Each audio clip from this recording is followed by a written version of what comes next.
सही बच्चों को मेरा नमस्कार। आज हम बात करेंगे फिजिक्स की। ये वैसे तो क्लास 11th की फिजिक्स है, लेकिन आज हम नीट के पर्पज से इस वीडियो को बना रहे हैं। ठीक है, एक नया एपिसोड। सभी चैप्टर्स के लेक्चर्स पढ़े हुए हैं यूट्यूब पे, हमारे में भी है, बहुत सारे और भी आपने पढ़े होंगे। हम उतना ही बेसिक बताएंगे जो नीट के पर्पज से इम्पॉर्टेंट है। भाई जेई का जो पर्पज है, जेई में बहुत कॉम्प्लिकेटेड न्यूमेरिकल भी आते हैं, लेकिन जो नीट होता है, ठीक है, उसमें बहुत ही लिमिटेड क्वेश्चन पूछे जाते हैं और बहुत ही हल्के फुल्के क्वेश्चन होते हैं। हाँ, थोड़ा टेक्निकल होते हैं।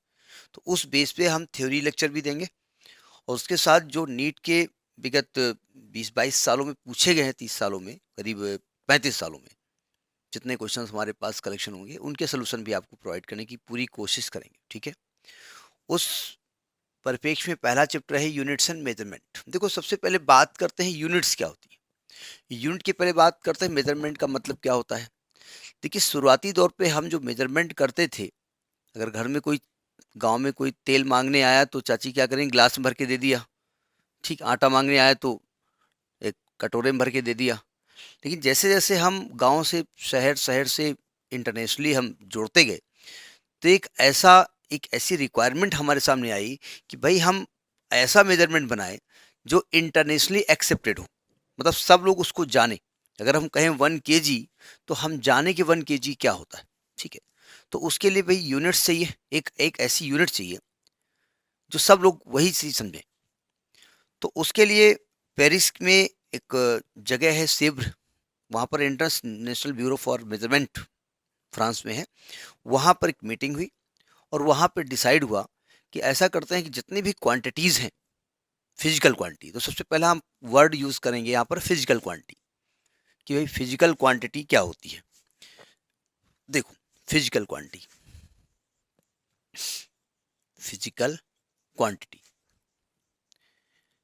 देखिए वह क्वांटिटी जिसके पास यूनिट हो और जिसके पास वैल्यू हो। जैसे मैं कह रहा हूं कि mass of a body is 50 kg, तो 50 is the numerical value of that mass and KG is the unit. ठीक है, तो इस क्वांटिटी को हम क्या कहेंगे, फिजिकल क्वांटिटी कहेंगे। हम कहेंगे भाई volume of a body is 70 metre cube, तो इसके पास न्यूमेरिकल वैल्यू भी है और इसके पास यूनिट भी है, तो इसको कहेंगे हम फिजिकल क्वांटिटी। हम कहेंगे हम विश्व में सबसे सुंदर हम हैं, तो अब अगर हमसे कोई पूछे कितने सुंदर आप हैं, तो हम कहेंगे बहुत सुंदर हम हैं।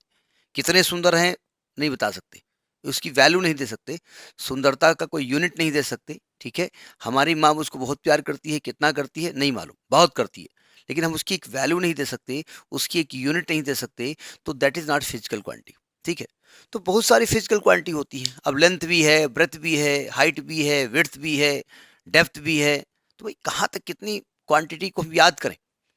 तो साइंटिस्ट ने कहा ऐसा करते हैं कि हम जितनी भी फिजिकल क्वांटिटी वर्ल्ड में है, जितनी भी नोन अननोन, जो भी, अब अननोन तो नहीं कहेंगे, उनको 7 भागों में बांटा और उनका नाम दिया उन्होंने fundamental quantities.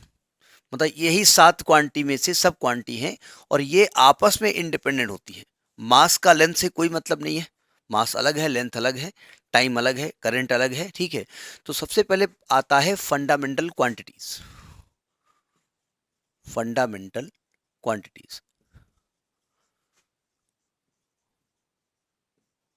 Quantities, all the physical quantities are divided into 7 parts. जितनी फिजिकल क्वांटिटी वर्ड में है, सबसे पहला, अब सबसे पहला मतलब नंबरिंग नहीं है कि पहला जो लिया नंबर 1 पे वही आएगा। 7 हैं, किसी भी क्रम में आप लिख सकते हैं। सबसे पहले बात की गई कि भाई एक क्वांटिटी मान लो लेंथ, तो लेंथ का मतलब जहां लंबाई का कंसेप्ट हो, वो लंबाई हो सकती है, चौड़ाई हो सकती है, length, breadth, height, width, depth सब उसी में आ जाती है। ठीक है, जहां भी लंबाई का कंसेप्ट है। दूसरा कहा गया भाई मास, तीसरा कहा गया टाइम। मेन तो यही पे 3 बहुत यूज होती हैं, लेंथ, मास और टाइम। ठीक है, चौथा कहा गया इलेक्ट्रिक करंट। इलेक्ट्रिक करंट, देखो केवल करंट नहीं कहेंगे आप, क्योंकि केवल करंट का मतलब बहती हुई कोई चीज, बहती हुई धारा जो होती है, वाटर का फ्लो को भी वाटर करंट कहा जाता है, इसलिए इलेक्ट्रिक करंट कहेंगे। पांचवा कहा गया टेम्परेचर।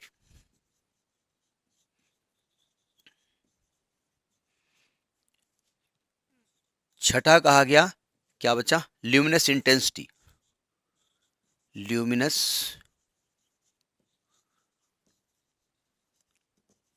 इंटेंसिटी।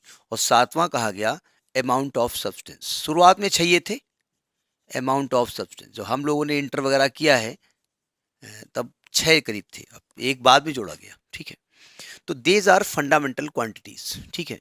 इन्हें बेस क्वांटिटीज भी कहते हैं, base quantities, base quantities, base इसकी यूनिट्स को बेस यूनिट्स कहेंगे अभी हम। तो भाई इन क्वांटिटी को मेजर करने के लिए कोई यूनिट तो चाहिए ना, लेंथ 5 क्या, तो हमने कहा फंडामेंटल यूनिट चाहिए, फंडामेंटल यूनिट्स। ये फंडामेंटल क्वांटिटीज हैं, ये फंडामेंटल यूनिट्स हैं। तो लेंथ के लिए जो यूनिट का यूज किया गया दैट वाज मीटर, मास के लिए जो यूनिट किया गया दैट वाज किलोग्राम, टाइम के लिए जो यूनिट किया गया that was second, electric current के लिए एम्पियर का इस्तेमाल किया गया, टेम्परेचर के लिए केल्विन का इस्तेमाल किया गया। अब आप कहेंगे केल्विन का क्यों किया गया, भाई टेम्परेचर के लिए डिग्री सेंटीग्रेड भी तो था, सेल्सियस भी तो था। सेल्सियस का फंडा गलत था। सेल्सियस में कहा गया था कि बॉइलिंग वाटर, जब पानी उबलने लगे तो वो उसमें जो टेम्परेचर होगा उसको 100 डिग्री सेंटीग्रेड कहेंगे हम। लेकिन नियमता है कि पानी के उबलने पे एटमॉस्फेरिक प्रेशर का भी रोल होता है ना, तो फिर अलग अलग जगह वो बॉइलिंग पॉइंट चेंज हो जाएगा। अगर वही पानी आप ग्राउंड पे उबालेंगे तो 100 पे उबलेगा, वही पानी आप हिल में जाएंगे, ऊंचाई पे जाएंगे, पहाड़ों पे जाएंगे तो वहाँ पर चूंकि प्रेशर कम होता है, तो जहाँ प्रेशर कम होता है बॉइलिंग पॉइंट कम होता है, तो वहाँ 70 डिग्री पे ही उबलना शुरू कर देगा। अब आप थर्मामीटर डाले हो तो 70 भी जाकर रुक जाएगा, इसलिए वो standard place to place value उसकी चेंज होती जाएगी, इसलिए केल्विन को माना गया। केल्विन का अलग फंडा है, जब हीट पढ़ाई जाएगी तब वहाँ पूरा समझाया जाएगा। ल्यूमिनस इंटेंसिटी का मतलब जैसे चमक होती है। अब किसी बॉडी की चमक किससे नापी जाए, तो जनरली हम कैंडल जलाते हैं और कैंडल में थोड़ी चमक होती है, शाइनिंग दिखाई पड़ती है, हमको रोशनी दिखाई पड़ती है, तो इसकी यूनिट दी गई कैंडेला। कैंडेला का कैंडल से कोई मतलब नहीं है, लेकिन दिया वहीं से गया है। और अमाउंट ऑफ सब्सटेंस के लिए हम मोल का इस्तेमाल करेंगे, ठीक है। दे आर फंडामेंटल यूनिट्स, या इन्हें हम बेस यूनिट भी कहते हैं, ठीक है। अब तो ये तो हो गया भाई 7 यूनिट, तो साइंटिस्ट ने कहा इतने से काम चल जाएगा, बोले नहीं था, एक चीज और है, सुनिए। इसके बाद कहा गया भाई ठीक है 7 यूनिट हो गई, अब कोई और रिक्वायरमेंट, तो ये बताया गया कि भाई मान लिया 2 लाइन्स ऐसे हैं और 2 लाइन के बीच एंगल चाहिए, ठीक है, या ये वाली लाइन इस पॉइंट पे कितना एंगल सबटेंड करेगी, तो इसका यूनिट कुछ चाहिए, तो उसे कहा गया प्लेन एंगल। तो पहला तो बताया गया एंगल, एंगल को प्लेन एंगल कहो या केवल एंगल कह सकते हो। तो कोई भी आर्क किसी पॉइंट पे कितना एंगल सबटेंड करता है, ये प्लेन एंगल होता है। और अगर ये आर्क की लेंथ s है और रेडियस r है, तो angle is equal to arc upon radius का फार्मूला होता है, ये हमको दिया गया फार्मूला। लेकिन यूनिट की बात करें तो आर्क भी एक लेंथ है और रेडियस भी एक लेंथ है, और लेंथ की यूनिट मीटर होती है, तो मीटर अपान मीटर इसकी यूनिट तो होती नहीं, तो इसकी एक सप्लीमेंट्री यूनिट दी गई रेडियन। रेडियन मतलब फार्मूला तो है, यूनिट भी है, लेकिन इसकी डायमेंशन नहीं है। यूनिट तो दे दी गई, डायमेंशन नहीं होगी। जब डायमेंशन पढ़ाई जाएगी आपको, आपने पढ़ा भी होगा डायमेंशन, तो डायमेंशन नहीं है इसकी। दूसरा ये कहा गया कि जैसे कोई मान लिया 3D जो है स्पेस, कहीं पर 3D है, मान लिया ऐसे कोई 3D है, एक ये ऐसे कुछ बना हुआ है ऐसे, ठीक है, ये ऐसे है, और इस पॉइंट पे एंगल सबटेंड करेगा, तो आप हर पॉइंट से इसको ऐसे मिलाओगे, ऐसे इस प्रकार से एंगल सबटेंड कराओगे ना, ये 3D एंगल है। मतलब कोई भी बॉडी, मैं लाइन की बात नहीं कर रहा हूँ, एक बॉडी किसी पॉइंट पे कितना एंगल सबटेंड करती है। भाई आपको किसी ने देखा कि ना बहुत मोटे हो गए, बहुत मोटी हो गई हो, तो मोटे मोटी कैसे मालूम हुआ, आपके चेहरे ने उनकी आंख पे जाके एंगल सबटेंड किया। तो चेहरा यानी कि पूरा एक 3D बॉडी है, हर पॉइंट से आप क्या करेंगे, हर पॉइंट से आप लाइन खींचेंगे और ऐसे जाके मिला देंगे, जैसे आपके चेहरे से ऐसे पॉइंट खींचे और ऐसे पॉइंट जाके मिला दें, तो ये जो एंगल बनेगा इसको हम सॉलिड एंगल कहते हैं। तो ये सॉलिड एंगल कहा गया, सॉलिड एंगल। हिंदी में इसको कोण कहते हैं और इसको घन कोण कहते हैं, थोड़ी बहुत हिंदी हम बताते जाएंगे। तो सॉलिड एंगल को हम ओमेगा से रिप्रेजेंट करते हैं, और ये अगर एरिया इसका ए है और ये दूरी आर है, तो ये आपका ए अपान आर स्क्वायर होता है। तो इसकी यूनिट भी नहीं होती भाई, एरिया की यूनिट मीटर स्क्वायर होती है, और आर स्क्वायर करोगे तो वो भी मीटर स्क्वायर हो जाएगा। लेकिन इसको भी एक यूनिट दी गई स्टेरेडियन, स्टेरेडियन। तो ये दोनों सप्लीमेंट्री यूनिट है। ये क्वेश्चन आपके नीट में पूछा गया है, ये शायद 2022 का ही पेपर है, मैं पेपर का सलूशन दूंगा जब उसमें बताऊंगा। उसमें पूछा गया है कि कौन सी क्वांटिटी है जिसके पास यूनिट रेडियन सॉरी एंगल और सॉलिड एंगल के पास क्या क्या होता है। तो यूनिट नहीं होती, डायमेंशन नहीं होती, दोनों चीज़ें नहीं होती, यूनिट होती है डायमेंशन नहीं होती है। तो यूनिट होती है डायमेंशन नहीं होती। ये क्वेश्चन 2022 के नीट के पेपर में पूछा गया। तो छोटी सी बात है। तो ये आपके हो गए सप्लीमेंट्री यूनिट। अब आगे बढ़ के और कुछ बातें की गई कि भाई मान लिया आपको एरिया चाहिए, तो एरिया का फार्मूला क्या होता है, length into breadth. General formula हम बता रहे हैं, अलग अलग चीज़ का अलग अलग एरिया होता है। तो जैसे हमको एरिया चाहिए, तो एरिया का फॉर्मूला लेंथ इंटू ब्रेथ होता है। यूनिट की बात करें तो लेंथ भी लंबाई है, ब्रेथ भी चौड़ाई है, और उसको भी लंबाई कहिए उसको। तो इसकी यूनिट की बात करें तो इसकी मीटर और इसकी मीटर, और दोनों मिल गए तो मीटर स्क्वायर हो गया। तो metre is the fundamental unit, ये मूल मात्रक है। Metre is the fundamental unit, और दोनों मिल के आपको क्या दिया, एरिया के यूनिट दे दिया है। यानी कि आपने एरिया के यूनिट को दो फंडामेंटल यूनिट की हेल्प से ड्राइव किया। जैसे कोई फार्मूला ड्राइव किया जाता है ना, तो इसका नाम दिया गया डिराइव्ड यूनिट। इसका नाम दिया गया डिराइव्ड यूनिट। ठीक है। जैसे मान लिया हम स्पीड की बात करें, तो स्पीड का फॉर्मूला क्या होता है, डिस्टेंस अपॉन टाइम। अगर इसकी यूनिट की बात करें तो डिस्टेंस की यूनिट मीटर और टाइम की सेकंड। तो नियमता तो मीटर पर सेकंड दिख रहा है आपको। ठीक है। तो मीटर एक फंडामेंटल यूनिट है, सेकंड एक फंडामेंटल है, और जब मीटर और सेकंड को अपान में रख दिया तो एक नई यूनिट मिल गई, that is the unit of speed. तो हमने कहा इस स्पीड की यूनिट को हमने दो फंडामेंटल यूनिट की हेल्प से ड्राइव किया, तो हमने इसका नाम क्या दिया, ड्राइव्ड यूनिट। ठीक है। तो ये ड्राइव्ड यूनिट हो गई। तो पहली 7 फंडामेंटल यूनिट, 2 सप्लीमेंट्री यूनिट, और ये बहुत सारी ड्राइव्ड यूनिट्स। तो फंडामेंटल यूनिट और ड्राइव्ड यूनिट को अगर हम जोड़ दें, इसी को सिस्टम ऑफ यूनिट्स कहा गया। यानी फंडामेंटल, फंडामेंटल कह दें और प्लस ड्राइव्ड कह दें, इनको मिला दिया तो ये कहेगा system of units. System of units. तो हम सिस्टम ऑफ यूनिट्स के बारे में बात करने जा रहे हैं। ठीक है। अब हमको जो सिस्टम ऑफ यूनिट है, 3 सिस्टम हमने बनाए, यानी कि 3 सिस्टम ऑफ यूनिट्स हैं। 3 system of units, 3 system of units अलग अलग कंट्रीज में अलग अलग फॉलो होते हैं। ठीक है। जैसे एक है सीजीएस सिस्टम। सीजीएस में लेंथ को सेंटीमीटर में, मास को ग्राम में, और टाइम को सेकेंड में मेजर करते हैं। ठीक। एक एमकेएस सिस्टम होता है जिसमें लेंथ को मीटर में, मास को किलोग्राम में, और टाइम को सेकेंड में करते हैं। ठीक है। एक एफपीएस होता है जिसमें लेंथ को फुट में, इस मास को पाउंड में, और टाइम को सेकेंड में करते हैं। ठीक है। शुरुआत में हमारे यहाँ भी एफपीएस सिस्टम है। अभी भी अगर आप कुछ दुकानों में जाइए तो फुट के हिसाब से सामान मिलती है। क्योंकि अंग्रेजों ने हम पे शासन किया और चूंकि गुलामी में हम रहे, तो गुलामी वाला भी यूनिट हमारे यहाँ चलता है। ठीक है। और पाउंड भी होता है। अब किसी का बेबी पैदा होता है तो उसका वजन ज़्यादातर अस्पताल में पाउंड बताया जाता है। अब पाउंड लोग समझते नहीं, तो अब ग्राम और किलोग्राम में शुरू कर दिया। वरना किसी का छोटा बच्चा होता है तो पाउंड बताएगा इतने पाउंड का बेबी है। ठीक है। लेकिन अब फिलहाल चूंकि पाउंड लोग जानते नहीं हैं, तो ये मेन 3 सिस्टम होते हैं। ठीक है। एक आपने पढ़ा होगा एसआई सिस्टम। तो एमकेएस सिस्टम को एसआई सिस्टम कह सकते हैं कि जब मैं एमकेएस कहता हूं तो मैं लेंथ की बात करता हूं, मास की बात करता हूं, सेकंड की बात करता हूं। लेकिन जब मैं एसआई कहता हूं तो सातों यूनिट की बात करता हूं। बस दोनों में यही अंतर है। मतलब एमकेएस भी एसआई यूनिट है, लेकिन एमकेएस में केवल 3 बातें कही गई हैं और एसआई में सातों बातें कही जाएंगी। ठीक है।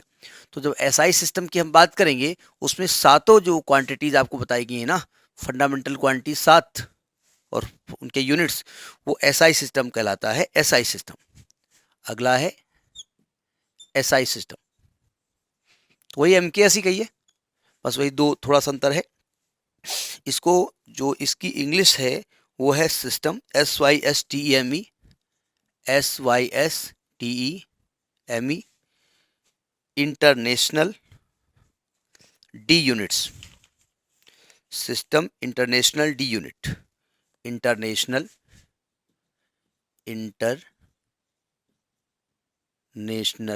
डी यूनिट्स, ये इसका फुल फॉर्म होता है, या हम सिंपली इसको कह सकते हैं international system of units, international system of units. ठीक है, तो ये आपकी इंटरनेशनल सिस्टम है। ये आपका जो सेब्र शहर है फ्रांस में है, वहाँ इंटरनेशनल ब्यूरो फॉर मेजरमेंट का कार्यालय है।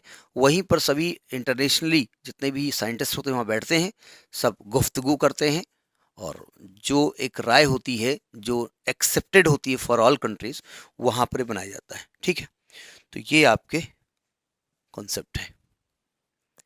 अब क्वेश्चन ये उठता है जो स्टैंडर्ड मीटर और स्टैंडर्ड किलोग्राम बनाए कैसे गए। देखिए, वहां पर एक रॉड बनाई गई जो प्लेटिनम और इरिडियम की बनी हुई है, प्लेटिनम और इरिडियम, प्लेटिनम और इरिडियम। अब इसका फुल फॉर्म क्या होता है, साइंस उसमें केमिस्ट्री में कैसे लिखते हैं आप जाने, पीटी से प्लेटिनम है, आईआर से इरिडियम है। इसमें 70% प्लेटिनम है और 30% इरिडियम है। और इस रॉड के ऊपर क्या किया गया, 2 पॉइंट्स लगा दिए गए, ये पॉइंट्स, और ये कहा गया इन पॉइंट के बीच की जो डिस्टेंस वो 1 मीटर मानी जाएगी। ठीक है, वहाँ 0 डिग्री सेंटीग्रेड पे वो रखी हुई है, वहाँ पर, कहाँ पर, इंटरनेशनल ब्यूरो फॉर मेजरमेंट के कार्यालय में। अब क्वेश्चन ये उठा, यही रॉड की लंबाई नाप करके पूरे वर्ल्ड में भेज दी गई, सब जगह, और सबसे कहा गया इस चीज़ की लंबाई को 1 मीटर माना जाए। ठीक है, वही इंडिया में जब आप किसी दुकान पे जाते हो कहीं पर, या पाकिस्तान में जाते हो, जहाँ भी आप रहते हैं, तो वहाँ पर ये सिस्टम है, एक रॉड देखा होगा दुकान के पास होती है, उससे नापता है 1 मीटर, वही स्टैंडर्ड मीटर होता है। लेकिन जब हमको आइंस्टीन का कंसेप्ट याद आया, जब आइंस्टीन ने अपना रूल दिया, जब हम आगे बढ़े क्वांटम फिजिक्स में पहुंचे, तो वहां पर कहा गया कि लेंथ जो है ना यूनिवर्स में हर जगह सेम नहीं होती। ये कहा गया कि अगर कोई बॉडी इसको लेकर के आप लाइट की स्पीड से चलिए, लगभग अप्रोक्सीमेट लाइट की स्पीड से, तो इसकी लेंथ, अगर इस समय इसकी लेंथ L नॉट है और आप इसको लेके यूनिवर्स में जाओ और v वेलोसिटी से जाओ, तो इसकी जो लेंथ हो जाएगी वो L naught upon √1 minus v square upon c square, ये लंबाई हो जाएगी। यानी आपकी लंबाई L नॉट से थोड़ी सी बड़ी हो जाएगी, थोड़ी सी बड़ी हो जाएगी। तो ये कहा गया ये इंटरनेशनली, मतलब यूनिवर्स में एक्सेप्टेड यूनिट नहीं है, लेकिन यहाँ पर यही चल रहा है। लेकिन ये बाद में इस यूनिट को चेंज किया गया, तो बोले ये यूनिट ठीक नहीं है, तो इस यूनिट को फिलहाल, मतलब ये जो सिस्टम था नापने का, यूनिट नहीं, इस सिस्टम को हटा दिया गया। दूसरा सिस्टम दिया गया, उसमें क्रिप्टन 86, एक सब्सटेंस है क्रिप्टन 86, इसमें से बहुत सारी वेव्स निकलती हैं। ठीक, इसको जलाया गया, इसकी बहुत सारी वेव्स निकलती हैं, और इसमें जो ऑरेंज रेड लाइट की जो वेव निकली, उसकी जो वेवलेंथ थी उसका 16,50,763.73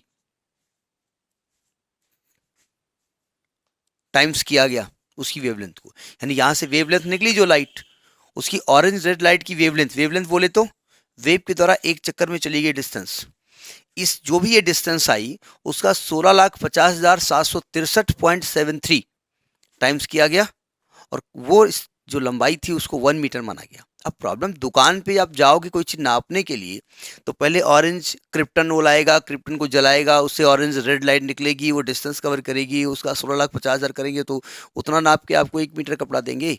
तो यहाँ प्रैक्टिकली पॉसिबल नहीं है, लेकिन ये भी एक डेफिनेशन दी गई। जो अथेंटिक डेफिनेशन है, जो मेन डेफिनेशन है, उस पर हम आते हैं। देखिए, देखा गया speed of light, speed of light कितनी होती है, स्पीड ऑफ लाइट होती है, एग्जैक्ट वैल्यू जो उसकी है वो है आपकी 29,97,792 29,97,92,458 मीटर पर सेकेंड। एक्चुअली में इस तरीके से याद कर हो जाती है, 29,97,92,458, 29,97,92,458 मीटर पर सेकेंड, ये स्पीड ऑफ लाइट होती है। मतलब क्या हुआ, मतलब लाइट 1 सेकंड में इतने मीटर कवर करती है डिस्टेंस, यानी कि 29979248 मीटर वो कवर करती है 1 सेकंड में। तो 1 मीटर कितने में करेगी, 1/29,97,92,458 सेकंड में। तो हमने क्या किया, लाइट चलाई और लाइट को 1 इतने सेकंड तक चलाया, यानी यहां से लाइट सोर्स रखा और लाइट चली और इतने सेकंड बाद स्टॉप कर दिया। तो इस डिस्टेंस को हमने माना 1 मीटर। तो 1 मीटर की यही डेफिनेशन वो ऑथेंटिक है कि लाइट 1/29,97,92,458 सेकंड में जितनी डिस्टेंस कवर करती है वो 1 सेकंड होता है। ठीक है, तो ये आपकी 1 सेकंड की स्टैंडर्ड यूनिट है। स्टैंडर्ड मीटर की एक स्टैंडर्ड यूनिट है। ठीक, ये होता है स्टैंडर्ड मीटर। और इस वैल्यू को याद भी कर लीजिएगा, ये वैल्यू नीट के ऑप्शनल में मतलब मल्टीपल में ये वैल्यू आ भी सकती है, ये डिजिट आएगी। अब आप कहेंगे साहब स्पीड ऑफ लाइट तो 3 × 10⁸ होती है। वो होती इसलिए है कि 1 2 3 4 5 6 7 8 हम यहाँ पर डेसिमल लगा देते हैं। तो यहाँ डेसिमल लगा दोगे तो यहाँ 10⁸ हो जाएगी। ठीक है, अब चूंकि 2.99 को 3 मान लेते हैं तो 3 होता थोड़ी है वो। तो ये 29,97,92,458, 29,97,92,458, 29,97,92,458, ये वैल्यू ऐसे याद करिएगा। ठीक है, तभी याद हो पाएगी। तो ये स्टैंडर्ड मीटर की डेफिनेशन होती है। अब स्टैंडर्ड किलोग्राम क्या होता है भाई? किलोग्राम जो आप ना तौलते हैं दुकान वगैरह, वो कहाँ से आया? तो हमारे यहाँ तो ईंटा भी ये होता है, उसे घिस के बना लेते हैं, लो 1 किलोग्राम है, ये 250 ग्राम है, एक छोटी सी ईंटा रख दिया, पत्थर रख दिया, काम चल गया। लेकिन ऐसा थोड़ी होता है। तो स्टैंडर्ड किलोग्राम क्या होता है? Standard KG. वही आपका जो सेव्र शहर है फ्रांस का, वहीं पर रखा हुआ है। प्लेटिनम इरिडियम का एक बना हुआ एक टुकड़ा रखा हुआ है, सिलेंडर शेप का। सिलेंडर ही होता है ना भाई, उसमें नीचे गोल होता है और थोड़ी हाइट होती है, तो सिलेंडर हुआ ना। तो वो इस प्रकार से सिलेंडर शेप का रखा हुआ है वहाँ पर, इस प्रकार से। ठीक है, और इसका मास, इसकी जो ऊंचाई है वो 39 मिलीमीटर है और इसका डायमीटर भी 39 मिलीमीटर है और इसका मास 1 kg होता है।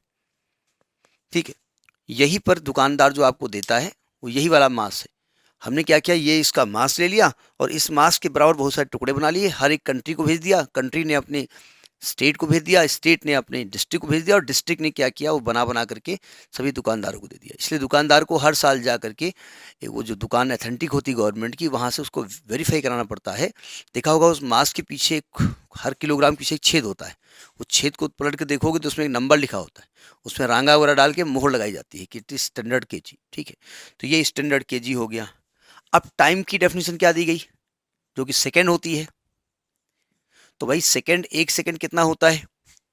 तो जो आपकी घड़ी चलती है वो 1 सेकंड बताती होगी। ठीक है, इसके लिए एक वैल्यू है, उस वैल्यू को, बहुत लंबी वैल्यू है, एक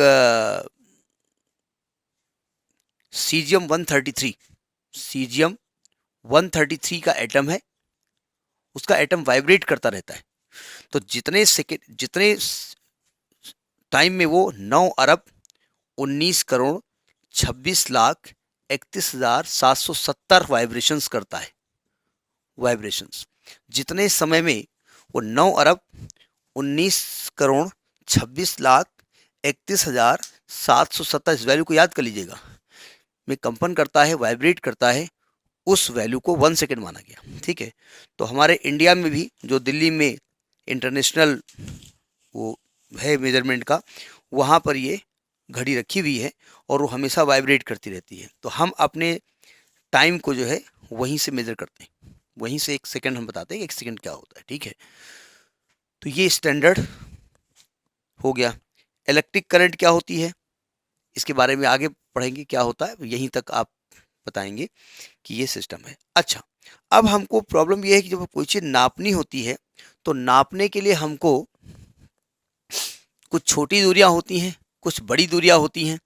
अब अगर आप यहाँ से सन के बीच की दूरी ज्ञात करनी है तो क्या करेंगे, वो क्रिप्टन 86 लेके टहलोगे या दुकानदार वाले के यहाँ की एक रॉड ले लोगे जिससे वो कपड़ा नापता है, और नापते नापते नापते नापते हम तुम चलेंगे स्कूटर से वहाँ सन की दूरी नापने के लिए। तो हमने क्या किया, मेजरमेंट ऑफ लेंथ के लिए अलग अलग सिस्टम बनाए। देखिए मेजरमेंट ऑफ लेंथ की बात करते हैं। मेजरमेंट ऑफ लेंथ, तो लेंथ मेजरमेंट करने का एक तो डायरेक्ट मेथड हमारे पास होता है। डायरेक्ट मेथड मतलब एक मशीन होती है, उसके सारे नाप लेते हैं। उसके लिए हमारे पास एक तो भाई मीटर, सेंटीमीटर, स्केल्स होती हैं, उससे नाप लेते हैं। कुछ दूरियां हम स्केल से नाप लेते हैं, स्केल, ठीक है। कुछ दूरियां छोटी होती हैं तो वर्नियर कैलिपर से नापते हैं, वर्नियर कैलिपर से नापते हैं, ठीक है। कुछ और छोटी होती हैं उनको स्क्रू गेज से नापते हैं, स्क्रू गेज से, ठीक है। कुछ और दूरियां होती हैं उनको हम स्फेरोमीटर से नापते हैं, स्फेरोमीटर से, स्फेरोमीटर से नापते हैं। हम बात वर्नियर कैलिपर्स की बाद में करेंगे, स्क्रू गेज की बाद में करेंगे, ठीक है। कुछ इनडायरेक्ट मेथड होते हैं, इनडायरेक्ट मेथड होते हैं, इनके बारे में आज हम बात करेंगे। इनडायरेक्ट मेथड, अब इनडायरेक्ट मेथड का मतलब ये हुआ कि यहां से सन के बीच की दूरी ज्ञात करनी है आपको, ठीक है। दो गैलेक्सीज के बीच की दूरी ज्ञात करनी है, दो स्टार्स के बीच दूरी ज्ञात करनी है। तो उनको ज्ञात करने का तरीका हमारे पास एक होता है पैरालैक्स मेथड, पैरालैक्स मेथड होता है, ये तो मेथड होता है। कुछ और ये तो एक ही मेथड है, पैरालैक्स मेथड है। और यूनिट्स बड़ी बड़ी बनाई गई, ठीक है। यूनिट्स आपकी एस्ट्रोनॉमिकल यूनिट होती है, आपकी पारसेक होती है, आपकी लाइट ईयर होती है, उसके बारे में अभी हम बात कर रहे हैं। तो ये कुछ बातें हैं, ठीक है। डायरेक्ट मेथड में स्केल आपका होता है, एक वर्नियर कैलिपर्स होता है, एक स्क्रू गेज होता है, एक स्फेरोमीटर होता है। इनडायरेक्ट मेथड में मेन पैरालैक्स मेथड होता है। इसमें हम क्या करते हैं, एक तो दो चीज़ के बीच की दूरी ज्ञात कर लेते हैं। हम मून या सन का डायमीटर ज्ञात कर सकते हैं कि उसका डायमीटर क्या है, यहीं से बैठ बैठ करके ज्ञात कर सकते हैं, ठीक है। तो उसके बारे में हम बात करने जा रहे हैं, ठीक है। अब देखिए पैरालैक्स मेथड होता क्या है, पैरालैक्स होती क्या चीज़ है। इसके लिए एक एक्सपेरिमेंट आप करिए। आप एक पेंसिल लीजिए और पेंसिल को ऐसे आप दीवार के सामने, मतलब आप यहाँ बैठ जाइए और सामने दीवार में इसका एक टिप देखिए, ठीक है। और एक अपनी आँख बंद करिए और इसकी पोजीशन आप देखिए वहाँ पर दीवार में कहाँ बन रही है, ठीक है। इसके बाद इसको करिए, फिर देखिए, यहाँ देखोगे तो दीवार में कहीं और पोजीशन होगी, इस वाली आँख से देखो कहीं और होगी, देखिए आप करके देख लीजिए, अभी बैठे बैठे कर लीजिए। पेन लीजिए, अब आप कहीं पेंसिल हमारे पास नहीं तो पेन ले लीजिए ना, अपनी उंगली ऐसे ले लीजिए, आप ऐसे देखिए इसको, इस उंगली का टिप देखिए, आप दीवार पे देखिए किस जगह उसकी इमेज बन रही है। और एक बार इस वाली आंख को बंद करके इससे देखिए आप, तो देखेंगे उसकी पोजीशन चेंज हो जाएगी। इसी को पैरालैक्स कहते हैं, इसी को पैरालैक्स कहते हैं, ठीक है। यानी कि ये आपकी जो टिप है ना, इसकी एक बार इमेज यहाँ बन रही थी, एक बार इमेज यहाँ बन रही थी, ठीक है। ये इमेज देखिए जगह बनेगी उसकी, आपकी आंख का देखने का नजरिया अलग अलग है। तो ये पैरालैक्स मेथड होता है, ठीक है। यानी यहाँ से लेकर के यहाँ तक ये चेंज हो गया, ये जो मेथड है इसी को पैरालैक्स कहते हैं। ये ऐसा होना, ये पैरालैक्स कहलाता है, ठीक है। अब जो एंगल ये शिफ्ट हुआ है, एक आंख से देखा उसकी इमेज यहाँ बनी, एक आंख से देखा इमेज यहाँ बनी, ये जो एंगल हुआ इसको एंगुलर साइज कहते हैं। इसको क्या कहते हैं, एंगुलर साइज भी कहते हैं, इसको पैरालैक्स एंगल भी कहते हैं। मेन तो पैरालैक्स एंगल ये कहलाता है, पैरालैक्स एंगल भी कहलाता है, ठीक है। और ये दोनों के बीच जो दूरी है ना, ये इसको बेसिस कहते हैं, इसको जो है बेसिस कहा जाता है। इसको याद रखिएगा, ध्यान रखिएगा। इसको पैरालैसिटिक एंगल भी कहते हैं, PARALLA, PARACTIC, CTIC, पैरालिस्टिक एंगल भी कहते हैं। ये नाम आपके नीट के लिए बड़े इंपॉर्टेंट हैं। उन्हें मालूम हो, जानना चाहते हैं कि आपने बहुत गहराई से पढ़ा है कि नहीं पढ़ा उसको। अब जरा समझिएगा, मान लेते हैं कि ये पॉइंट, अब ये मान लिया ये सन का डायमीटर निकालना है या मून का डायमीटर निकालना है, ठीक है। तो पहले आप क्या करेंगे, ये वाला पॉइंट आपने देखा, अभी कैसे देखेंगे बताएंगे। फिर ये वाला पॉइंट देखा आपने और ये वाला एंगल मेजर किया। आप कैसे एंगल मेजर करेंगे इसके लिए अभी हम बात कर रहे हैं आपसे, चिंता मत करिएगा, ठीक है। अब ये हमारे सन से, हमारे अर्थ से, या मैं अर्थ की बात करता हूँ, अर्थ से मून की ये डिस्टेंस मान लिया कैपिटल D है और ये इसका डायमीटर D है, जो कि बहुत दूर है, ये बहुत दूर है, तो इसको एज आर्क मान लेते हैं, ये एक चाप है। तो एंगल इज इक्वल टू, अगर थीटा एंगल है तो angle is equal to arc upon radius. तो यहाँ से स्मॉल डी की वैल्यू हम निकाल लेते हैं, और ये एंगल आपका काहे में होना चाहिए, रेडियन में होना चाहिए। ठीक है, अभी कितने डिग्री में कितने रेडियन होते हैं इनके बारे में बात करेंगे, और ये आपको वैल्यूज याद रखनी पड़ेगी ही। ठीक है, तो ये पैरेलैक्स मेथड का तरीका होता है। अब आप कहेंगे भाई मून का डायमीटर निकालें कैसे, जरा समझने की कोशिश करिएगा। ठीक है, अभी एक क्वेश्चन डिस्कस करेंगे। ठीक, ये पैरेलैक्स मेथड होता है। तो पैरेलैक्स मेथड से हम दो स्टार्स के बीच की दूरी भी ज्ञात कर सकते हैं, किसी स्टार के बीच का हम डायमीटर ज्ञात कर सकते हैं, किसी स्टार का, किसी प्लेनेट का ज्ञात कर सकते हैं। ये पैरेलैक्स मेथड होता है। कैसे ज्ञात करेंगे, क्या एक्सपेरिमेंट करेंगे, उसके बारे में भी हम बात कर रहे हैं। ठीक है, एक एग्जांपल ले लेते हैं आपकी उसका क्वेश्चन का, और उसके पहले कुछ यूनिट ऑफ टाइम याद कर लीजिएगा। यूनिट ऑफ टाइम के बारे में बात कर लेते हैं। देखो ज़रा ध्यान से समझिएगा, डिग्री, मिनट और सेकेंड, तीन यहाँ पर यूनिट की बात करेंगे। आपने मैथमेटिक्स तो कर ली नहीं होगी। एंगल मेजर करने के मेन जो दो तरीके चर्चित हैं तो तीन तरीके, ग्रेड मेथड भी है, उसमें एक रेडियन मेथड है और एक डिग्री मेथड है। तो डिग्री और रेडियन में बहुत रिलेशन आता है। और डिग्री क्या होता है, देखिए अगर आप अपने प्रोटेक्टर से 90 डिग्री का एंगल बनाइए, चाप से 90 डिग्री बनाइए और उसके 90 टुकड़े कर दीजिए। अब 90 तो हम कर नहीं पाएंगे, हम बता रहे हैं। तो एक टुकड़े को 1 डिग्री कहते हैं, मतलब 90 डिग्री, यानी वन, एक समकोण में 90 डिग्री होता है।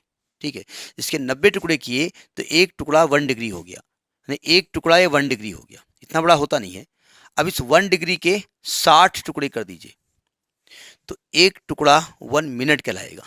यानी कि आप कहेंगे कि 1 मिनट जो है ना,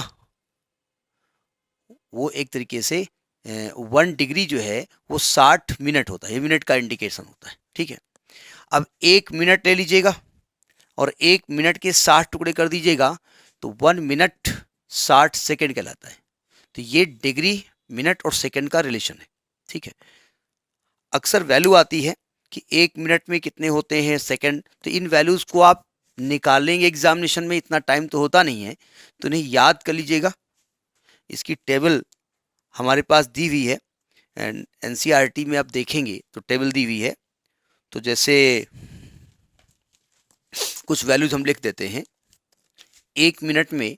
अब आप कहेंगे आप किताब क्यों लिए हैं, कौन निकाले, 60 सेकेंड होते हैं, 1 आवर में 60 मिनट होते हैं, और अगर मिनट को आप सेकेंड बदलोगे तो 3600 सेकेंड हो जाएंगे। 1 डे जो होता है वो 24 घंटे का होता है, 24 घंटे का होता है, और 24 घंटे को अगर कन्वर्ट करेंगे पूरा तो ये आपका 86,400 सेकेंड होते हैं। इन वैल्यूज को याद कर लीजिए, बिल्कुल रट लीजिए। ठीक है, 1 ईयर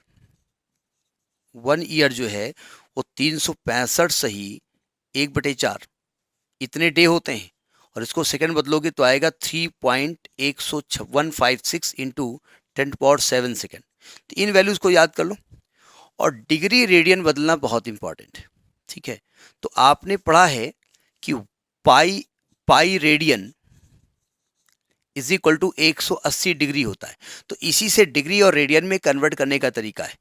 बाद में पाई की वैल्यू 22/7 रखी जाती है, 22/7। तो यहां पर 1 डिग्री पाई अपान 180 रेडियन हो जाएगा। ठीक है, ये याद कर लीजिएगा। तो ये वैल्यूज हैं, और बहुत सारी वैल्यू हैं इसमें, इन सबको याद करने की जरूरत नहीं है अभी, जब जरूरत पड़ेगी तो हम बताते रहेंगे। तो इनको याद कर लीजिएगा। इस पर एक न्यूमेरिकल हम डिस्कस करने जा रहे हैं। ठीक है, और इसकी वैल्यू जो होती है उसको मैं लिखे दे रहा हूँ। इसकी वैल्यू होती है 1.745 इंटू 10⁻⁻2 रेडियन। ये वैल्यू बहुत इंपॉर्टेंट है। 1 डिग्री में 1.745 इंटू 10⁻⁻2 रेडियन होता है। ठीक है, अभी हम कुछ एक एग्जाम्पल डिस्कस करने जा रहे हैं, इसको ज़रा देखिएगा।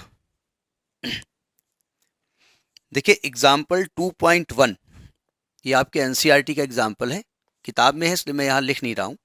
लिखा है calculate the angle of 1 degree 1 degree को कैलकुलेट करना है पहले तो, ठीक है, कि 1 degree 1 minute and 1 second in radian, 1 degree 1 minute और 1 सेकेंड इन रेडियन। अभी हम बता चुके हैं आपको, इसमें आगे दिया भी गया है लेकिन हम बता चुके हैं कि भाई जैसे होता क्या है कि जो रेडियन माना नापा जाता है, तो वो रेडियन हमने नापा ये था कि कोई भी आर्क अगर उसकी रेडियस आर है, सेंटर पे जो एंगल बनाता है तो angle is equal to arc upon radius होता है। इसकी यूनिट क्या होती है? रेडियन, पढ़ा है आपने। अब 1 रेडियन क्या होता है? देखिए, अगर मैं आर की लंबाई रेडियस के बराबर ले लूँ, ठीक है, एस की वैल्यू आर के इक्वल ले लूँ, तो ये भी आर हो जाएगा, ये भी आर हो जाएगा, 1 रेडियन हो जाएगा, ठीक है। मतलब अगर कोई आर्क या 1 मीटर का रेडियस हो और 1 मीटर आर्क लेंथ हो, तो जितना एंगल उस पर सबटेंड करेगा सेंटर पे वो 1 रेडियन होगा, ठीक है। अच्छा, ये पूरा कितने डिग्री होता है? 360, ठीक है। और ये पूरा 2 पाई रेडियन होता है।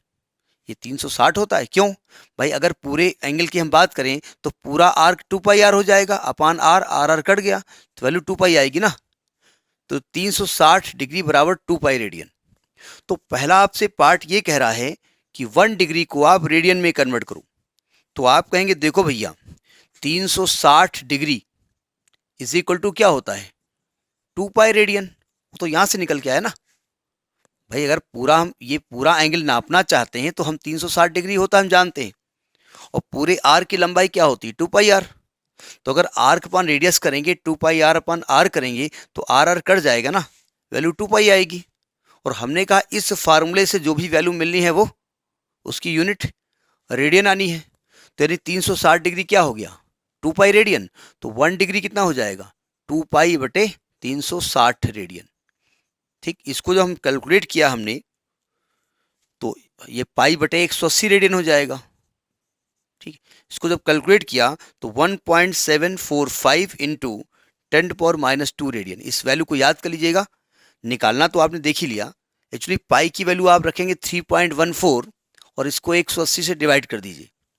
यहाँ पाई का मान रखेंगे 3.14, यानी पाई की वैल्यू रखेंगे यहाँ पर 3.14 और इसको 180 से डिवाइड कर दोगे तो ये आपका रेडियन में आएगा। वहाँ से वैल्यू यहाँ से निकल के आई है, ठीक है। फिर आपसे कह रहा है 1 मिनट, या इसको हम 1 मिनट आर्क या मिनट ऑफ आर्क कहते हैं या आर्क मिनट कहते हैं। 1 मिनट का जो एंगल होता है ना, मतलब अभी हम बता चुके हैं थोड़ी देर पहले कि भाई ये एंगल मेजर किया, ये बनाया एंगल। अगर ये 1 मिनट है, मिनट हमने क्या बताया? 90 डिग्री के 90 टुकड़े किए, एक टुकड़ा 1 डिग्री, उस 1 डिग्री के 60 टुकड़े किए, एक टुकड़ा 1 मिनट। इस मिनट को हम आर्क मिनट भी कहते हैं। 1 मिनट को आर्क मिनट कहलाता है, आर्क मिनट, ठीक है। तो आप ये कह रहे हैं 1 मिनट में कितने सेकंड होते हैं? तो अभी हम बता चुके हैं कि 1 डिग्री में इतने रेडियन होता है, ठीक है। यानी कि 60 सेकंड बराबर होता है 1.745 इंटू 10⁻² रेडियन। तो रेडियन, तो 1 मिनट कितना हो जाएगा? तो 1.745 इंटू 10⁻² को 60 से डिवाइड कर दो, तो ये वैल्यू जो आएगी वो आएगी 2.91 इंटू 10⁻⁴ रेडियन। ये 1 मिनट इतने रेडियन होता है। इन वैल्यूज को, ये तो न्यूमेरिकल है, लेकिन इन वैल्यूज को डायरेक्ट याद कर लीजिएगा, ठीक। अब आप कहेंगे आप क्यों नहीं याद किए, आप तो बुक पकड़े हुए हैं। हम क्या याद करें? ये वैल्यू हम काहे याद करें? हमको कौन नीट का पेपर देना है, ठीक है। आप याद कर लीजिए, लेकिन क्योंकि ये वैल्यू डायरेक्ट यूज़ की जाएंगी, ठीक है। और चूंकि एनसीईआरटी की वैल्यू है, ये अथेंटिक है, कहीं कहीं डेसिमल आगे पीछे हो सकता है, इसलिए ये वैल्यू याद कर लीजिए। फिर कह रहे हैं 1 सेकंड, जिसको आर्क सेकंड भी कहते हैं, यानी अगर ये एंगल 1 मिनट था, फिर इसके 60 टुकड़े किए तो एक टुकड़ा 1 सेकंड होता है।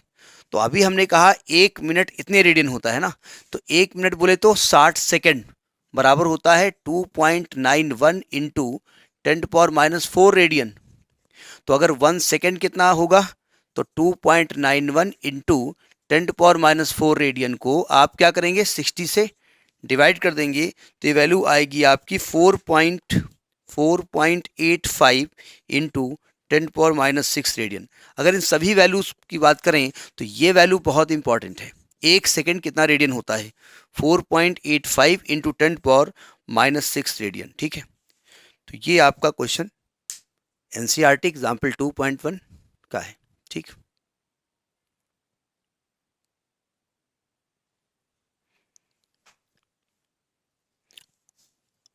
अभी हम बात कर रहे थे पैराडॉक्स मेथड की। ठीक है, इस पर एक न्यूमेरिकल है आपका 2.2, बहुत इंपॉर्टेंट है, और यहीं पर हम मेथड बताएंगे कि एंगल नापा कैसे जाता है। सावधान, बहुत ध्यान से समझिएगा।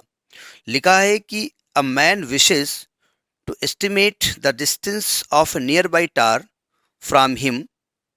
एक आदमी अपने एक नियर बाई टार है, एक टावर है, उसकी दूरी नापना चाहता है। ठीक है, he stands at a point A in front of the tower C. अब टार को कैसे नापे? देखिए, ये पॉइंट है ए, यहां पर खड़ा है, और यहां कहीं टावर खड़ा हुआ है। अब टावर को खड़ा कैसे करें हम यहां पर? भाई 3D में तो हम खड़े ही कर सकते हैं, तो हम टावर को बिल्कुल इसके सामने ऐसे यहां पर खड़ा कर देते हैं। टावर को सी पॉइंट पे टावर खड़ा हुआ है, ये पॉइंट है ऐसे, है ना, ये ऐसे, ये टावर खड़ा हुआ है। ठीक है, पॉइंट मान लिया गया है। अच्छा, ए लिखा है कि he stands at point A in front of the tower C and spots at a very distant object O. और एक बहुत दूर एक ऑब्जेक्ट है, उस पर अपना ध्यान केंद्रित करता है। अब क्यों करता है अभी हम बता रहे हैं आपको। ठीक है, ओ, तो वो यहां कहीं ना मान सकते हैं, आप यहां कहीं मान सकते हैं। ठीक है, in the line with AC, मतलब एसी लाइन पर यहां कहीं एक पॉइंट ऑब्जेक्ट ओ है। जानबूझ के यहां बुक में बना हुआ है, क्यों बना अभी हम बता रहे हैं आपको। अच्छा, he then walks perpendicular A C up to B, मतलब यहां से परपेंडिकुलरली वॉक करता है जमीन पे, और यहां बी पॉइंट पहुंच जाता है, और 100 मीटर वो डिस्टेंस कवर करता है। And looks the point O again and C again, फिर पॉइंट ओ को देखता है वो, और सी को देखता है वो। पॉइंट ओ को देखता है और सी को देखता है। Since O is very distant, the direction B O is practically the same as A O, मतलब यहां से देखने पर भी ओ उसको वैसा ही नजर आता है जैसे यहां से देखने पर नजर आ रहा है, परपेंडिकुलरली दिखाई पड़ता है वो। क्यों दिखता है अभी हम बात कर रहे हैं। But he finds the slight C shifted from the origin line slightly by angle theta, लेकिन वो देखता है कि ये जो थोड़ा शिफ्ट हो गया थीटा, मतलब वो सीधे देख रहा था ना, अब उसको थीटा एंगल पे ऐसे दिखाई पड़ता है, ऐसे वर्टिकल से नाप रहा है, ये थीटा नाप रहा है, ये थीटा वर्टिकल से नाप रहा है। कैसे नाप रहा है अभी हम बात कर रहे हैं, चिंता मत करिएगा। वो ये 40 डिग्री है, ये भी थीटा होगा, ये भी थीटा होगा, और थीटा यहां पर क्या है, 40 डिग्री है। थीटा इज नोन एज पैरेलक्स, ये रेडियन में कन्वर्ट किया जाएगा। ठीक है, estimate the distance of the tar from the original position, तो आपको एक्चुअली में ये डिस्टेंस निकालनी है ए से सी के बीच की। जरा समझने की कोशिश करिए, सावधान। अभी हम बता रहे थे कि आप मून का डायमीटर निकालना चाहते हैं। ठीक है, तो आपको ये एंगल नापना पड़ेगा ना, तो एंगल कैसे नापोगे? तो देखो तरीका क्या होता है, सावधान। हम क्या करेंगे, एक बहुत दूर एक ऑब्जेक्ट लेंगे, इतनी दूर ऑब्जेक्ट लेते हैं। कभी आप ट्रेन से कहीं गए हों, ठीक है, और ट्रेन से जाते वक्त आपने देखा होगा रास्ते में अपने ऊपर मून की तरफ देखा, थोड़ी देर बाद फिर देखा मून की तरफ, फिर देखा मून की तरफ, तो आपको क्या लगता है, जब छोटे आप थे तो आपको लगता था चंदा मामा हमारे साथ चल रहे हैं, लगता था नहीं लगता था? क्यों? जब आप लगातार चल रहे थे तो मून इतनी दूर था कि थोड़ी दूरी कन्वर्ट करने के बाद भी वो एंगल चेंज नहीं हो रहा था, वो फिक्स ऐसा लग रहा था, लगता हमारे साथ चल रहा है। तो हम ऐसे ऑब्जेक्ट को लेते हैं। तो तरीका देखिए क्या होता है। भाई हमको कोई चीज़ नापने के लिए एंगल नापना पड़ेगा ना, तो एंगल नापने के लिए लाइन खींचनी पड़ेगी। तो लाइन कैसे हम खींचेंगे भैया? जमीन तो है नहीं जो खींच करके उसमें प्रोडक्टर रख करके नाप लेंगे, चांदा रख करके नाप लेंगे। तो हम करते क्या है, एक इंस्ट्रूमेंट होता है सेक्सटेंट, गलत तरीके न लीजिएगा, ये एक इंस्ट्रूमेंट है सेक्सटेंट, एक इंस्ट्रूमेंट होता है। कैसा होता है जरा समझिएगा, एग्जैक्ट तो हम नहीं बता पाएंगे। जैसे आपका कंपास होता है, जिससे आप एंगल नापते हैं, एंगल बनाते हैं। तो कंपास में देखा होगा एक तरफ पेंसिल लगती है ना, एक तरफ पिन होती है, दोनों तरफ पेंसिल लगा दो, जिधर पेंसिल लगती है वैसे दूसरी तरफ बना दो। और ये सेक्सटेंट ऐसे होता है, इधर लगा दो जो है दूरबीन, कैमरा, इधर भी कैमरा लगा दूं। अब देखो ध्यान से, आपने बहुत बहुत दूर एक ध्रुव तारा देखा और आपने क्या किया, इसको, इस कैमरे को ध्रुव तारे की तरफ ऐसे इंडिकेट कर दिया। अब ये फिक्स लाइन हो गई। अब ध्रुव तारे की जो डिस्टेंस है, जिसको पोल स्टार कहते हैं, वो चेंज नहीं होगी, उसी पोजीशन एक जैसी रहती है, ठीक है। वो बदलती है, इतना माइन्यूट बदलती है कि आप मेजर नहीं कर सकते। तो हमने इस सेक्सटेंट का जो, भाई आपका प्रोटेक्टर था ना, प्रोटेक्टर जानते हो ना, जिससे एंगल बनाते हो, उस पर पेंसिल लगती है गड्ढे में, आप दोनों तरफ पेंसिल वाला बना दो और एक में दोनों दोनों तरफ कैमरे लगा दो। इस कैमरे को ध्रुव तारे की तरफ फिक्स कर दो, कर दिया, और ऐसे देख रहे हैं और ये उसके साथ में है, और आप इसको घुमाओ और ऐसे देखिए, समझिएगा, आपको ये देखना था, आपने क्या किया, आपने सेक्सटेंट को ओ की तरफ फिक्स कर दिया, ओ की तरफ फिक्स कर दिया, ऐसे ओ की तरफ फिक्स कर दिया, ठीक है। और यहां जब पहुंचे तो ये तो ऐसे ही फिक्स है ना, लेकिन ये वाला जो कैमरा था वो सी की तरफ मुड़ गया। फिर समझिएगा, ओ की तरफ फिक्स किया आपने, है ना, और उधर ही आपका ऐसे कैमरा था, स्ट्रेट लाइन थी दोनों। अब जब यहां पहुंच गए तो ये अभी भी ध्रुव तारे की तरफ है, लेकिन ये पोल की तरफ ऐसे मुड़ गया, तो ये थीटा आपने मेजर कर लिया। तरीका समझ में आया नहीं आया? समझ में आ गया हो मेरे हिसाब से, ठीक है। तो ये थीटा दिया हुआ है। तो अब आपसे कह रहे हैं कि आप यहाँ वैल्यू बताओ, ये दूरी ज्ञात करो, एसी ज्ञात करो। तो आपको मालूम है कि इस ट्रायंगल में ये 90 डिग्री है, तो टेन थीटा लगा दो। Tan theta is equal to perpendicular A B upon base आपका हो जाएगा ए सी। ये टेन 40 डिग्री की वैल्यू है। ए बी अब चूंकि ट्रिग्नोमेट्री हम लगा रहे हैं, इसलिए हम वहाँ पर angle is equal to arc one radius नहीं लगा रहे हैं ना। अगर angle is equal to arc one radius निकालेंगे तब वो वाला हम रेडियन वाला कंसेप्ट लगाएंगे। तो ए बी आपको 100 मीटर है और ए सी आपका एक्स है, तो यहाँ से एक्स की वैल्यू आएगी 100 अपान 1040 डिग्री। अब ये या तो टेबल आपको दी जाएगी या तो वैल्यू आपको दी जाएगी। तो ये वैल्यू आपकी दी हुई है 100 अपान 0.8391, ये आपका 119 मीटर के अप्रॉक्सीमेट वैल्यू आई है। समझ में आई बात नहीं आई? अभी हम जो सेक्सटेंट वर्ड हमने बताया, ये इसका मतलब क्या होता है एक्चुअली। जो हम, जैसे हम यहाँ खड़े हुए हैं, अब हमको टावर इस सामने दिख रहा है और हम इसके बाद थोड़ी देर 100 मीटर दूर जाएंगे, फिर टावर को देखेंगे, तो एंगल कैसे नापेंगे? तो हमने क्या किया, एक बहुत दूर एक ऑब्जेक्ट लिया, ठीक है, हमने कहा वो फिक्स है, और अपने से उस टावर, उस जो ऑब्जेक्ट लिया है ना दूर, उससे एक लाइन खींची और उसी सीध में हम खड़े हो गए जिधर टावर था। ये टावर की सीध हमारे सीध में, और इसी सीध में वो बहुत दूर ऑब्जेक्ट है, और इतनी दूर है कि हम 100-200 मीटर इधर उधर जाएंगे ना तो उसकी लोकेशन चेंज नहीं होने वाली है। तो हमने अपना सेक्सटेंट ऐसे किया, ऐसे किया, और ये टावर है और ये उसकी उधर वो ऑब्जेक्ट है, वो भी सामने दिख रहा है, ठीक। अब हम 100 मीटर इधर चले गए, 100 मीटर इधर चले गए, इधर चले गए। तो अब ये सेक्सटेंट का जो कैमरा उस ऑब्जेक्ट तरफ था ना, वो तो फिक्स रहा क्योंकि वो तो चेंज हो नहीं रहा है, और दूसरा कैमरा टावर तरफ मोड़ दिया हमने, तो यही थीटा है। समझ में आ गई बात? तो ये आपका क्वेश्चन नंबर है 2.2 NCERT class 11th।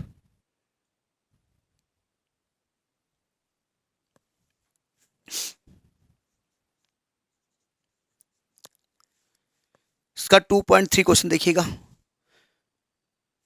NCERT 2.3 example number 2.3 class 11th। The moon is observed from the two diametrical opposite points A and B on earth. Earth पे हम है, ठीक है, और मून को ऑब्जर्व किया गया। पहले पूरी बात कर लेते हैं। ए and B on the earth, ठीक है। The angle theta subtended at the moon by the two concentric observations is 1 degree 54 minute. Given the diameter of earth to be, दिया हुआ है, compare the distance of moon from the earth, यानी आपको distance of earth, distance of moon निकालना है। क्या मतलब ये कह रहे हैं, देखिए फिर से समझिएगा। the moon is observed from the two diametrically opposite points A and B on earth, मतलब ये आपका अर्थ है, ठीक है। The moon is observed from the two diametrically opposite points A and B, तो हमने यहां पर दो अपोजिट पॉइंट ले लिए, ए और बी, और यहां पर मून को ऑब्जर्व किया, ठीक है। और ये जो एंगल हमको दिखा यहां से, ये एंगल नापने का हमारा तरीका वही था, सेक्सटेंट है, सेक्सटेंट का मतलब ये हुआ जाकर के हमने क्या किया, बहुत बहुत बहुत दूर एक ऑब्जेक्ट एज्यूम किया, बहुत दूर, ठीक है, मतलब एक इतनी दूर ऑब्जेक्ट एज्यूम किया जैसे पोल स्टार है, ध्रुव तारा। तो हमने क्या किया, अपना जो सेक्सटेंट होता है, इस एग्जाम्पल 2 में हमने समझा दिया था अभी, सेक्सटेंट होता है उसको उस ध्रुव तारे की तरफ फिक्स किया और ये घुमाया हमने ए की तरफ, ए की तरफ, ये वाला एंगल मेजर कर लिया, ठीक है। इसके बाद क्या किया, बी की तरफ मेजर किया, दूसरा एंगल मेजर किया और दोनों के बीच एंगल का डिफरेंस ले लिया और वो थीटा ये निकल आया। तो ये थीटा हमने एज्यूम किया और ये जो थीटा है इसकी वैल्यू कितनी है, 1 डिग्री 54 मिनट, यानी थीटा जो दिया है वो दिया है 1 डिग्री 54 मिनट। 1 डिग्री में 60 मिनट होते हैं, तो 60 मिनट प्लस 54 मिनट, तो ये 114 मिनट हो जाएंगे, 114 मिनट। और इसको क्योंकि रेडियन बदलना है, तो आप जानते हैं 114 और 1 मिनट में कितने रेडियन होते हैं, ये एग्जाम्पल नंबर 2.1 में बताया गया था। 1 मिनट में आपके रेडियन होते हैं, ये 1 डिग्री है ना, हाँ मिनट, ठीक, सेकंड बदल लो इसको, 114 इंटू 60 सेकेंड, 60 कर दो, सेकंड बदल लो, तो 114 इंटू 60 और 1 सेकेंड में जो रेडियन होते हैं वो 4.85 इंटू 10⁻⁶, 4.85 इंटू 10⁻⁶ रेडियन।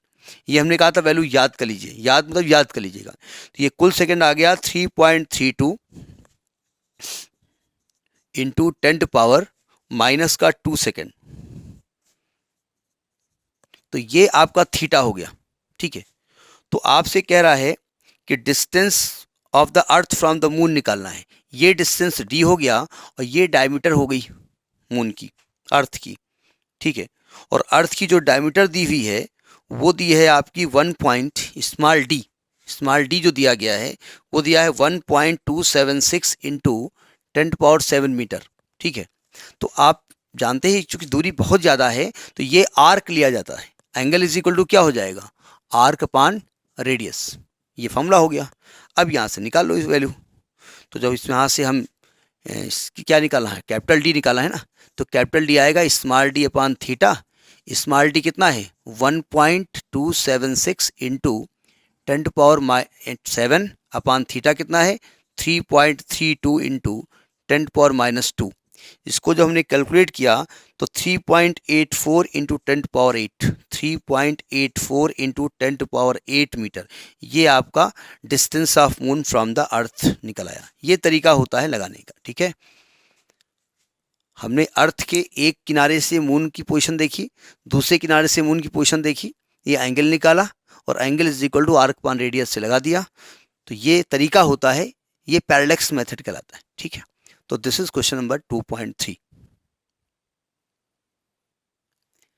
इसी में 2.4 देख लीजिए, अब देख ही रहे हैं तो 2.4 भी साथ ही देख लीजिए। 2.4 कह रहा था sun's angular diameter. Angular diameter बोले तो ये वाला सन का जो है, ये सन है, आप सन देख रहे हैं, तो सन को कैसे देखेंगे, अब सन को देखने का तरीका देखो चेंज कर दिया हमने अर्थ पे एक पॉइंट ले लिया, ठीक है, अर्थ पे एक पॉइंट ले लिया और एक हमने बताया कि पोल स्टार ऐसे फिक्स कर दिया और अपने सेक्सटेंट का एक एंड पोल स्टार तरफ कर दिया, एक कैमरा ऐसे लगा दिया, ठीक है। अब ये है सन कहीं, तो हमने क्या किया, पोल स्टार से, भाई यहाँ कहीं हम थे, ये पोल स्टार है, हमने यहाँ मतलब अब ये बीच में नहीं है, ध्यान रखिएगा। अब पहले ये वाला एंड देखा, फिर ये वाला एंड देखा हमने, ठीक है, ये वाला एंड देखा हमने ऐसे, तो ये वाला एंगल हमने नाप लिया, यही आपकी सन की एंगुलर पोजीशन है। हमने जो कि डायग्राम यहाँ बनाया हुआ है, ठीक। तो देखिए हमने ये क्या कह रहे हैं कि जो सन का जो एंगुलर पोजीशन है वो कितना है 1920 सेकेंड, मतलब थीटा यहाँ पर कितना दिया है 1920 सेकेंड। जैसा आपने कहा कि सेकेंड को रेडियन में कन्वर्ट करना पड़ेगा, तो 1920 multiplied by 4.85 into 10⁻⁶, 4.85 into 10⁻⁶ radian, तो ये तो थीटा हो गया।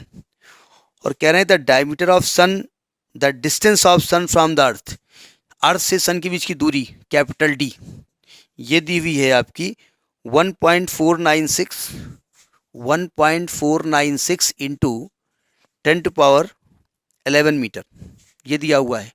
तो आपसे कह रहे हैं डायमीटर ऑफ सन निकालिए, ये डायमीटर निकालना है। तरीका हमने क्या बताया, theta is equal to arc upon radius. तो स्मॉल डी की वैल्यू कितनी हो जाएगी, theta into capital D. Theta निकाल चुके हैं, कितना आया है 1920 into 4.85 into 10⁻⁻6 into capital D है 1.496 इंटू 10⁻11। इसको कैलकुलेट कर लेंगे, जो भी वैल्यू आएगी वो वैल्यू आपकी आई हुई है 1.39 इंटू 10⁻9, 1.39 इंटू 10⁻9 मीटर। तो ये डायमीटर ऑफ सन होता है, ठीक है। तो this is question number 2.4 of NCERT. अब अगर हमको बहुत छोटी वैल्यूज निकालनी है तो उसके लिए हम माइक्रोस्कोप का इस्तेमाल करते हैं। मतलब estimation of very small object, estimation of size of small objects। तो पहला मेथड भाई, इसको माइक्रोस्कोप का इस्तेमाल कर दो। माइक्रोस्कोप, जैसे दही वही के जो बैक्टीरियाज होते हैं उनकी साइज नापनी है, इसमें आपका 10⁻⁻8 से 10⁻⁻10 मीटर तक हम मेजर कर सकते हैं। 10⁻⁻8 से 10⁻⁻10 मीटर का इस्तेमाल कर सकते हैं। उससे छोटी अगर वैल्यू चाहिए, ठीक है, तो ऑप्टिकल माइक्रोस्कोप का इस्तेमाल कर सकते हैं। ऑप्टिकल माइक्रोस्कोप का इस्तेमाल कर सकते हैं, ठीक है। उससे छोटा चाहिए तो इलेक्ट्रॉन माइक्रोस्कोप का इस्तेमाल कर सकते हैं। इलेक्ट्रॉन माइक्रोस्कोप, ये कैसे इस्तेमाल करना है ये नहीं आएगा नीट में, ध्यान रखिएगा, ये आपसे मतलब नहीं है। ये जब माइक्रोस्कोप पढ़ाया जाएगा तो वहाँ इसके बारे में बात की जाएगी। एक टनलिंग माइक्रोस्कोपी होती है, एक मेथड होता है टनलिंग माइक्रोस्कोपी। क्या होता है जरा समझिएगा। टनलिंग माइक्रोस्कोपी में अगर बहुत स्मॉल ऑब्जेक्ट हमको निकालना होता है तो इसमें हम इलेक्ट्रॉन को वेव के फॉर्म में मानते हैं। इलेक्ट्रॉन जब वहाँ टकराएगा उस ऑब्जेक्ट से तो वेव की फॉर्म में जाके थोड़ा बहुत उधर निकल जाएगा, और जब उधर निकलेगा तो इलेक्ट्रॉन की वेवलेंथ पहले वाली और बाद वाली को कुछ कंपेयर कर लेंगे। क्या करेंगे आपको उससे मतलब नहीं है। एक और आता है ऑलिक एसिड मेथड, ये याद कर लीजिएगा, बहुत स्मॉल ऑब्जेक्ट के लिए oleic acid method, OLE oleic acid method, ठीक। आपको इसके बारे में ज़्यादा जानकारी नहीं करनी है क्योंकि इसका क्या रिएक्शन होता है क्या नहीं होता है। ऑलिक एसिड एक ऐसा एसिड होता है जो वाटर में सॉल्युबल नहीं है, अल्कोहल में सॉल्युबल है। तो हम क्या चाहते हैं कि ऑलिक एसिड का एक एक एटम अलग अलग कर दें, वो हम कर नहीं पाते क्योंकि डेंस होता है, बहुत ज़्यादा इसकी डेंसिटी होती है। तो उस ऑलिक एसिड को अल्कोहल में घोल देते हैं। तो अल्कोहल में घोल के इसको डाइल्यूट कर लेते हैं, ठीक है। फिर उसको इस प्रकार से रखते हैं, उसके अलग अलग मॉलिक्यूल ऐसे रखते हैं, ठीक है। इसका वॉल्यूम निकालते हैं, इसकी एरिया निकालते हैं, इसकी हाइट निकालते हैं। वो उसका मैथमेटिकल कैलकुलेशन है, आपको उसमें जाने की ज़रूरत नहीं है। अगर आपसे कहा जाए very very small size 10⁻⁸ metre से 10⁻⁻10 मीटर साइज ऑफ एटम निकालना हो, ये वैल्यू ना लिखो, साइज ऑफ एटम, एटम को साइज निकालने के लिए क्या मेथड होता है, वो ऑलिक एसिड मेथड होता है। ये इंपॉर्टेंट है। अगर आपसे कहा जाए ये इलेक्ट्रॉन माइक्रोस्कोप, ये कुछ नहीं आएगा। टनलिंग माइक्रोस्कोपी भी इंपॉर्टेंट है, ठीक है।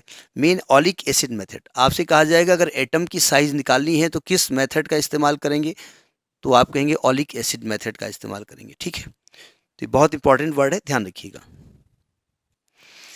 अब कुछ दूरियां पास की होती हैं, कुछ दूरियां दूर की होती हैं। उन वैल्यूज़ को वैसे तो बुक में लिखा है, याद कर लीजिए, मैं फिलहाल लिखे दे रहा हूँ।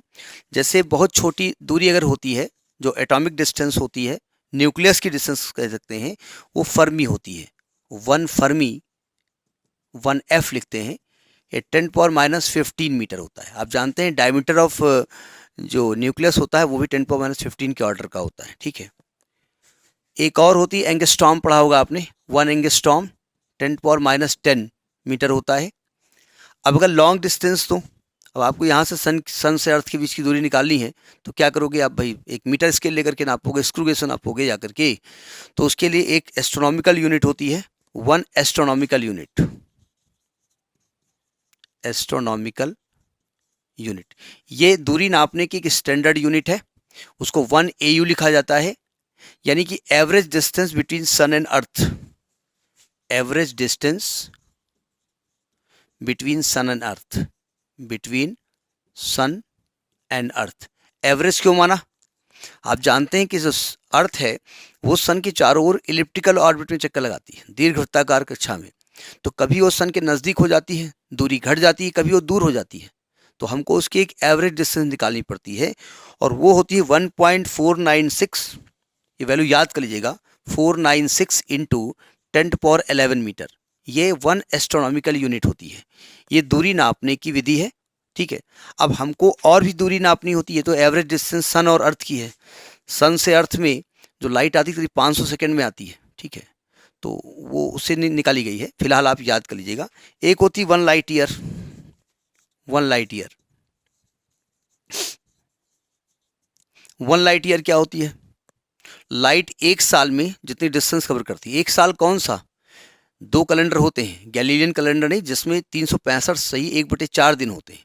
तो ये जो वैल्यू है 1 लाइट ईयर, वो 9.46 इंटू 10⁻15 मीटर होती है। Distance travelled by light in 1 year 365 सही 1/4, 365.24। कैसे निकालेंगे? Distance is equal velocity to time होता है। तो वेलोसिटी क्या लेंगे?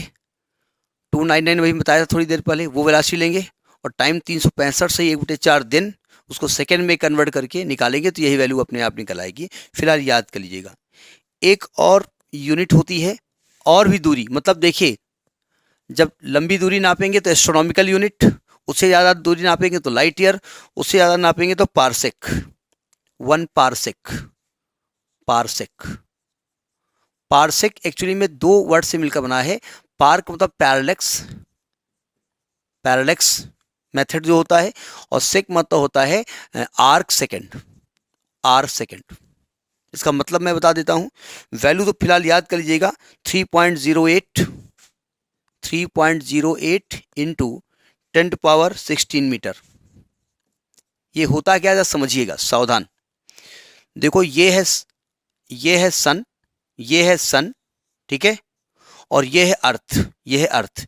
ये सन और अर्थ के बीच की दूरी है, जिसको कहेंगे 1 एस्ट्रोनॉमिकल यूनिट, ठीक है। जरा समझिएगा, अगर आप यहां कहीं पर बैठ जाओ तो ये वाला एंगल बहुत बड़ा होगा, नहीं होगा? बहुत बड़ा एंगल हो जाएगा, जाकर के हो जाएगा ना।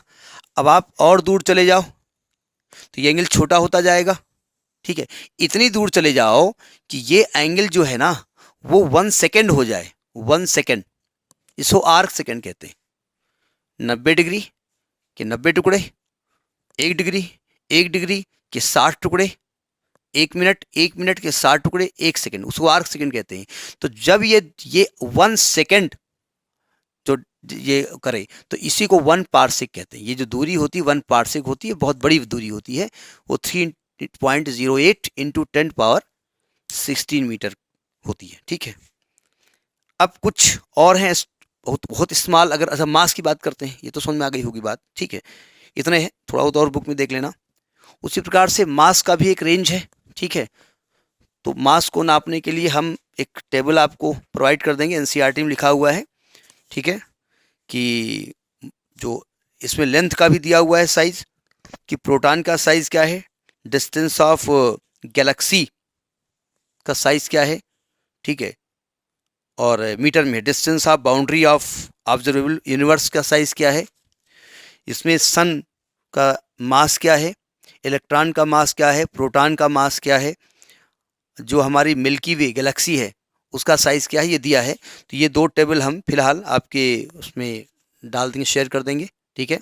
इसको याद कर लीजिएगा। अब हम अगर लिख भी देंगे तो हम एनसीईआरटी से लिखेंगे, हम तौल के थोड़ी लिखेंगे, तो इन्हें याद कर लीजिएगा। इस प्रकार से अगर आप तैयारी करेंगे तो नीट में हो जाएगा सिलेक्शन। और हम इधर 35 साल के जो पेपर्स हैं उनको भी इसी सेट में, इसी में हम अपलोड करेंगे, ठीक है। तो एक सेट करेंगे फिजिक्स 11th क्लास की, एक करेंगे फिजिक्स 12th क्लास की। तो नीट पेपर्स का अलग सेट होगा, ठीक है, अलग जो है पीडीएफ होगी, पीडीएफ ना कहिए, क्या कहेंगे उसको, क्या कहते हैं जो बनती है वहाँ, वही होगी। और प्लेलिस्ट, और इसकी प्लेलिस्ट अलग होगी। ये नीट फिजिक्स के लिए है, नीट वाले ही देखें, आईआईटी वाले ना देखें, वो अपना देख सकते हैं, नुकसान नहीं करेगा वो, ठीक है। Next in the next video, नमस्कार।